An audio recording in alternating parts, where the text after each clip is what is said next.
What psychedelics do, and I begin this as a kind of summation, is they enrich experience, which sounds trivial, except that experience is all that we have.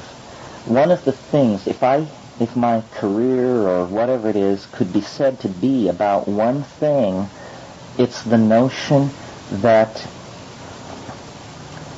your understanding depends upon yourself. In other words, no myth of the tribe will satisfy. These myths like science and religion and politics, they do not satisfy. When I talk about this, I usually mention the notion of the flying saucer.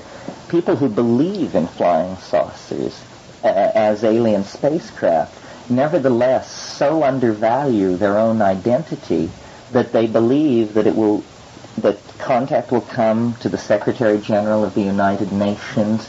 He will assemble Time, Newsweek, and the reporters from The Economist. They will get together with Carl Sagan and whoever, and they will all explain it to all of us, and then we will understand what's going on. This is a sold-out point of view. You have accepted their definition of you as a citizen. The real fact of the matter is an anarchy of the imagination where each one of us is our own Magellan. We are not living in the age when all frontiers have disappeared, when all things have been tamed and made mundane. We are living in the most exciting era that has ever been, because we are about to turn to the real terra incognito, which is the terra incognito in our minds, and it is for us to do.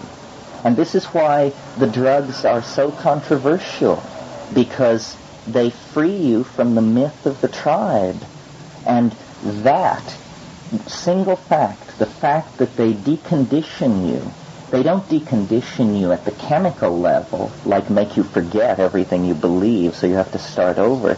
They decondition you at the ideological level. So you just look around at the society you're in, and its contradictions and preposterous assumptions are perfectly visible to you.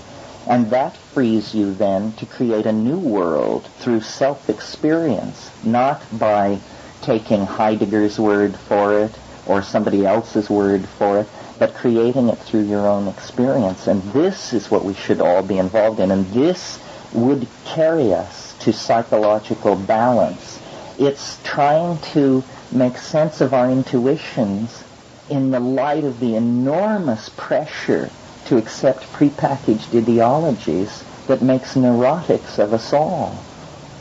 And the only way out of that is to step back from it and to say, I will only believe what I know. I will be like someone from Missouri. Show me and I'll believe it. This is why my favorite person in the New Testament is Thomas, the doubter. Because if you will recall, Christ returned to, the apostles were gathered in the upper room, and Christ came to them, I think on the 40th day, but Thomas was not there. So then later, and then Christ went away, and so then Thomas came, and they said, the Master was with us. And he said, you guys have been smoking too many of those little brown cigarettes. The Master has gone from the plain. Unless I put my hand into the wound, I will not believe it. So then a few days later, Thomas was with them, and Christ came again. And he said to him, Thomas, put your hand into the wound that you might believe. And he did, and he believed. Okay, so what conclusion do we draw from this story? The conclusion is that of all of the people, of all of the disciples, the only person in all of human history recorded to have actually touched the incorporeal body of the risen Christ was Thomas the Doubter. And he was allowed that. He was vouchsafed that unique blessing because he doubted. And that's, yes, he insisted on experiencing it himself.